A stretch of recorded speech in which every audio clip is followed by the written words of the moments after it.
Indiana Jones. It's a podcast about Indiana Jones. Every movie, 1 minute at a time. Indiana Jones Minute. Welcome back to the Indiana Jones Minute, the podcast in which we celebrate and discuss the film Raiders of the Lost Ark 1 minute at a time. I'm Tom Taylor. I'm Pete Mummert. I'm Jerry Porter. I'm Heather Antos. Welcome back, Heather. Thanks. It feels like it was just yesterday. I know. Well, it was yesterday. It was yesterday. It was yesterday. Whoa, mind blown. I have to say, every time you introduce yourself, I'm Tom Taylor. One of our writers at Marvel is named Tom Taylor, and so I just keep like waiting. Awesome. He's Australian, so I keep waiting for this Australian accent to happen, and it doesn't, and I'm mildly disappointed every time. I mildly disappoint a lot of people. Now I want to hear your Australian accent. I can. There's one line from Road Warrior that I can say. I'm not even sure I'm quoting it right, but I always say this, and it's gonna be. I'm gonna erase this, so I'll just do it. 2 days ago, I saw a rig that could pull that tanker. You want to get out of here? You talk to me. There. Not bad. That was pretty good. Yeah. Now do the whole minute like it. Okay. Shoot, I was gonna. Oh, Tom Taylor, the kid who's playing Jake Chambers in the Dark Tower movie, is named Tom Taylor. Oh, really? So I keep that keeps popping up. So and also the host of the Indiana Jones Minute, one of the co-hosts is Tom Taylor. Oh, wait a minute, that's me. And there's a famous clothing chain in Austria called Tom Taylor. Yeah, you know what? A girl came up to me. T-A-I-L-O-R. Wait, what? Spelled like the Taylor, the job. Because there was I think there was a line of clothes in America when I was in high school that was just called Tom Taylor, and a girl came up to me at my locker and was like, "Hey, you know, Tom, your name is in my underpants." And I don't remember like the rest of the semester after that.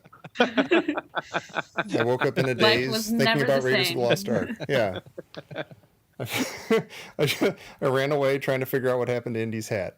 We are here to talk about minute 99. And minute 99 begins with the U-boat getting on its way, and it ends with Indy hiding at the Nazi Island Naval Base, which is the name of my new band. Well, I'm a little afraid to talk about this minute at all because there's so much German spoken. And, after the dreaded minute 78 and the whole, discussion on our listeners' crusade, I feel like Doris is going to write in and tell us that they're all talking about Trader Joe's peanut butter. This makes so much sense now. See? Exactly. I actually, because of that, I was worried about finding out about the peanut butter. I actually reached out to Doris before we recorded this. Oh, wow. And made sure I have the right translation for the next couple of minutes. You are a pro. Oh, my God. So I should be afraid still. It's just you should probably live be now. afraid. Yes. Just don't touch the German, Jerry. Just leave it alone. It's best. You're good at a lot of stuff on the show. You're one of the breakout stars, but just leave the German alone. I like as somebody who lives in the Bay Area that this begins with a little island. I think it's called Geheimhaven in the Indiana Jones, like on the website and stuff in the novel. But it's actually West Marin Island in San Francisco Bay. Wow, really? The exterior shot. That's great. I was going to say, there's a Nazi U-boat base off the coast of San Francisco? That's actually really cool. Okay, let me ask you this. We see the map here. We do our fun little red line map. Yeah. And it lands on it. Is this a real, if I look at a map, am I going to find this island, even if it's not the actual island from San Francisco? Well, I was looking at this. It looks like they sail between the mainland of Greece and the Isle of Crete. Yeah, it's right? just north of Crete. Yeah. That's what I was trying to figure out. Yeah. And the map looks like something I drew in 5th grade for social studies. Hey, this is 1936. Right. did they even have social studies? In 1936. Well, they did then. I feel like it's like alchemy or something. If they did have Right. social studies in 1936, obviously they didn't do very well at it because we had a giant world war not too long after. That's Yeah, true. some places they had National Socialist Studies. Well, it is hard to tell on that map. They make it a Yeah. little fuzzy. It's like they're using, it might be 1936, but it's like they're using a map from 1813 or something. Maybe. But I got a Yeah, question maybe. about that little place. Like, so if the Germans had gotten the flying wing working and they got the Ark onto the plane and they were going to fly it out, does this tiny island also have a landing strip, or were they going to take it someplace else? Boy, that's a good question. Yeah. That's a really good. Yeah. Wow. Okay, this is raising lots of questions. Because okay, so it's Belloq's bee in his bonnet that he's got to do this ritual to open the Ark. Okay, like, it hasn't been mentioned yet, but still, that's the idea. It's safe to say we've all seen the movie. Spoiler alert. But yeah, like, did he have to do it here, like in this setting for some reason? Or maybe they're just going to fly to Berlin, and maybe it was going to be done like outside of Berlin where the Fuhrer isn't looking, and they would do it out there or something. That would have been dangerous, though, wearing like the Jewish high priest outfit and the like incantation in Aramaic, and that might not have been a wise plan. That's true. I was always under the impression that they called an audible here because it was on the submarine. Yeah, no, I think you're right. Yeah, I think you're right. They're like, well, let's just do it at the and I island. think there's a line somewhere that addresses that at some point. He's like, "No, I want to open it now. Don't worry about it." Yeah, that's coming up. And maybe did they have to go to this island because it was like a port that? Did they have to go to this island because it was an island that only a sub could dock in, or? Well, it seems like they have an established base here. I mean, they didn't just. This isn't just slapped together. But why do they have to go to that specific island that we don't know what island it is? Well, and what do the Nazis, or even just I don't know, are they all Nazis now? Is it all like if you is German and Nazi synonymous in 1936? Yeah. Well, Okay. I would assume, considering this base has like Nazi flags everywhere. yeah, I guess this. I would assume that this is not Nazi occupied right here. yeah, it does seem to have a bit of a Nazi flavor to it. There's something about the decor and the flags. Something about the first shot of this scene being a giant Nazi flag. Yeah, does that say Nazi to you somehow? Island, yeah. But I'm wondering if this island is like their only controlled territory in the immediate area. Yeah. Yeah, that could be true. Because they're only like completely controlled. Because if they are going to do anything with the Ark, they want to do it on their grounds. Yeah. So. And it is nice when they filmed this, they actually filmed it in a surviving Nazi submarine pin in La Rochelle, France. Oh, and so cool. what you're looking at is that's an actual submarine, and that's an actual place where the Nazi submarines would have been docked. And they say even the graffiti on the walls was from World War II. Wow. That was some cinema verite right there. So it's graffiti from the future for these guys. That's interesting. Yeah, I always knew that these boat scenes were done in France, but I never knew why. That's interesting. That's very cool. Well, just so we're all on the same page here, to be crystal clear. So Indy stayed on top of the submarine, which never submerged. And then even though the guy said, shouted said, dive. submerge. Well, they cut out the other guy going, "No, let's not." And then he goes, "Okay." Well, and then he realizes that they're headed to that island, not the Isle of Nazi. And so then he jumps off the sub and secretly swims into the port. Yeah, that's a really he's good not on the same boat. He's just chilling.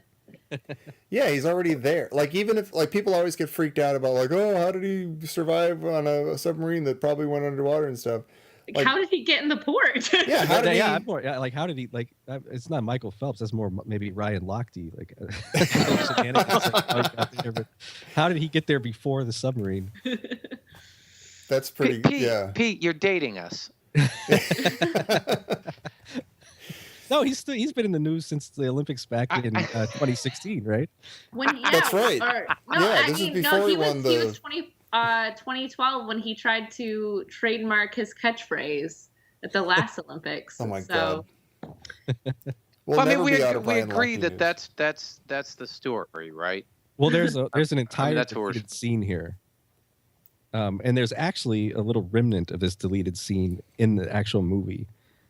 Because what was in the script and what Spielberg filmed was Indy, when he's kind of spinning around up on top of the submarine before it dives, he wraps his whip around the periscope, like he kind of lashes himself to the periscope, and the U-boat doesn't dive, like it just kind of drives on the surface, because that's U-boats generally actually did that because it used a lot less fuel.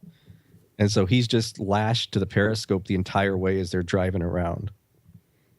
Yeah, that actually, they show that in the comic book, the old Marvel comic. And actually, if you actually pause the movie right as you see the submarine approaching the island, if you're watching on Blu-ray and you pause it and you look really closely, you can see a little model of Indy wrapped around the periscope with a whip. Oh my God, you're kidding me. You can actually see him in the shot. Wow. And they actually filmed an entire scene that explained it, and they said Ben Burt even made sounds of a periscope cutting through the water, but after test screenings they cut it, and now it's become a huge, I guess, controversial hot topic. I wonder why they cut it. I mean, did people react like, did they think it was baloney or something? Yeah, I'm not sure. That would have been helpful. I don't know if I started being bothered by this until everybody else started being bothered by it. I think I just sort of took it in stride, or, figured, he got there, so he must have gotten there. You were at slumber parties too. I was.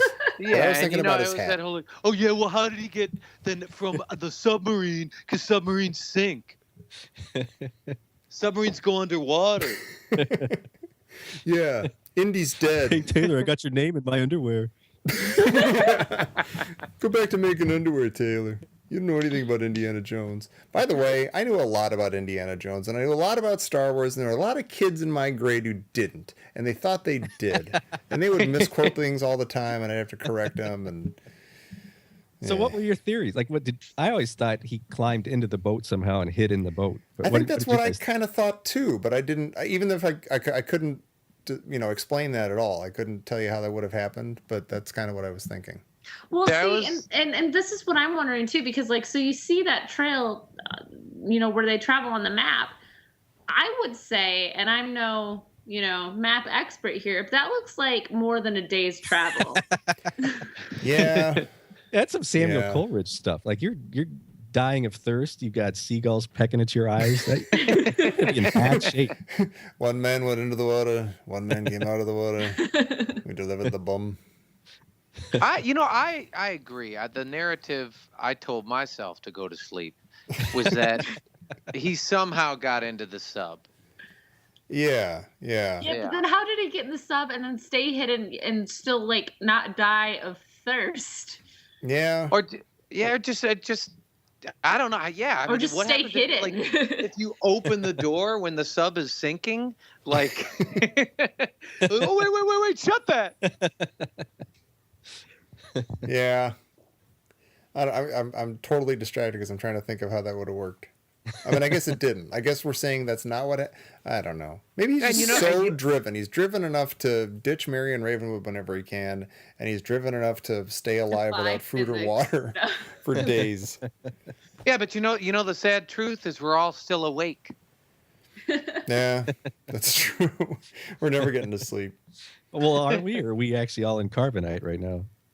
Oh my God. Well, I think we established that we are. I think Han Solo was actually dreaming all of human history, at least up to 1936. Well, it's not history for him though. Star Wars is a galaxy a long time ago in a galaxy far, far away. So he's dreaming the future. Yeah, we're the distant future. Space people can do that. Well, Pete, I'm on pins and needles. What did Doris say? Well, most of it has to do with next minute, actually. Oh, okay. This minute kind of ends and there's it's really hard to understand. Like she said, even she had a little trouble understanding what he was saying, but there's a voice over the intercom when the sub's docking, and he's telling. This minute ends with him telling the security detail to get down to the sub. Wait, these are voices like in the dock thing. Yeah, like there's inside kind of the there's island? like it's kind of like the PA guy from MASH, like talking over the. I want I want them to be saying asking if they've seen the new B-236 and if the other guys have said it's quite a thing to see in German. Well, it is what they're saying in the next minute. It's actually kind of interesting. Interesting. I'm excited for the next minute already. Yeah, is it tomorrow yet? This might actually is an be. incredibly boring minute. We might as well stop. It's got a map and like a wet Indy, and that's it. And well, I mean, you have all the speculation about how Indy got there, but like that doesn't happen in this minute. It's just us. It doesn't happen anywhere. It just It doesn't doesn't. happen. He just That's the appears problem. there. He can teleport. My God, it's solved. There we go. Well, Heather, do you want to tell people where they can find you, and what are you working on right now? Anyway, what publication should people be checking out? Right now, I'm working on all of the Star Wars titles at Marvel. So that's Star Wars, Poe Dameron, The Force Awakens comic adaptation, and our final issue of Darth Vader comes out October 2016. Wow. I'm excited for it. It's a super great issue. It's so much fun, but at the same time, I'm very sad because that book has been such a blast to work on. And then when I'm not working on Star Wars, I'm working on all things Deadpool. So Oh, very cool. I gotta say, my son is sitting right here as we're recording this, and he keeps saying, "Do you think the stuff in the comic books really happened?" I'm like, "No, but it's really cool, and it could have happened." I mean, they're gonna tell us that it happened. I guess that's all. Is that the idea that? it all counts as canon. I mean, the stuff that is in our comic books has already affected like the cartoon show and the other novels that are being published, Yeah. and vice versa, and video games as well, and so who knows? Yeah, You might get a reference to one of our characters in a future movie someday, and that would be pretty cool. that'd be very cool. Yeah, I do get that, but for as a kid who was 6 when Star Wars came out, I'm like, no, it's Star Wars and Empire and Jedi, and that's it. Forget it. Yeah. Nothing else matters. Could you sneak that cool first officer guy into a Star Wars comic? Oh, Katanga's first officer? Yeah. Oh, I was like, which one are you talking about? What are you talking There's so about? many first officers. I mean, it's possible. Yeah, just see what you can do. With Thanks. some proper bribery. I mean, anything's possible. Well, Pete, where can people get in touch with us and bribe us to do things that we're in no position to do because we don't have anything to do with any of this stuff? Well, I would point you to our website because if you go to the guest page of our website, and first of all, click on Heather's guest profile and find out all the cool stuff she's working on and where to find her. And then after you do that, click on Jamie Benning's guest profile, who was our guest a couple weeks ago. He made a thing called a filmumentary where he did a lot of behind-the-scenes stuff in this movie, and he actually has some stills of Indy lashed to the periscope. Oh, really? So that's That's cool. cool. go to So our it website. did check- happen. It did happen. Well, that makes me Photographic feel evidence. better. Even if it's impossible, it makes me feel better. Well, everybody, please come back tomorrow and join us as we cover minute 100. Can you guys believe it? Or minute 100 of Raiders of the Lost Ark here on the Indiana Jones Minute. Is there anything to yell in this episode? Hey, Sam, do you want to yell Jones really loud? Want to yell some German? Like that's. Yeah, I hear Samuel Jones. Real loud. Just yell, Jones! Oh, he's being shy. Can you do his Jerry swallowing Oh, impersonation? yeah, do your Jerry swallowing sound. Oh, that's so great. Thank you, Sam. And thank all of you. Goodbye.